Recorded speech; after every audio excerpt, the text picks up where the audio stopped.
الصمام اللي عندك بفردة واحدة، يعني واحدة زي دي كده. دول الاتنين دول بتوع غسالة 10 كيلو، فاحنا هنعتبر اللي عندك فردة واحدة زي كده. تمام. طيب المفروض ان انا لما بنفخ هنا كده، المفروض ما يهويش، ما يعديش الجنب التاني، عشان كده يبقى اللي عندك بيفوت بيعدي ميه.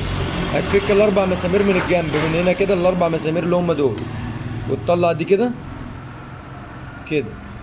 طلعت اهي، خليها في جنب. خلي بالك من الاتجاه، يعني السكوتات بتاعت الكهرباء دي كانت كده ولا كده ولا ازاي كده. طلعتها. هتطلع القلب ده بالراحه، يمين في شمال بالراحه كده، هيطلع معاك اهو. تمام. هتطلع دي، ده جوان كده بحته بلاستيك.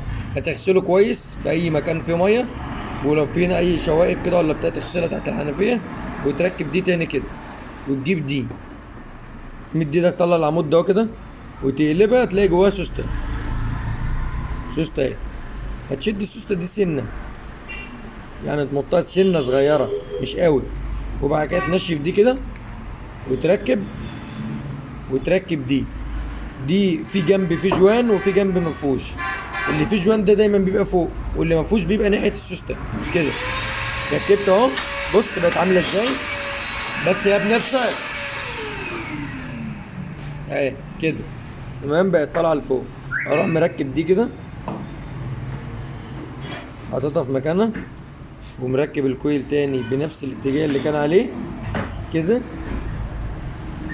ومربط مساميرك، وتروح نافخ هنا. هتلاقيها ما بتفوتش، صعبه. ما تفوتش الا لما توصل هنا بقى طرفين كهرباء، تروح فاتحه معاك. ده يمشي معاك شويه.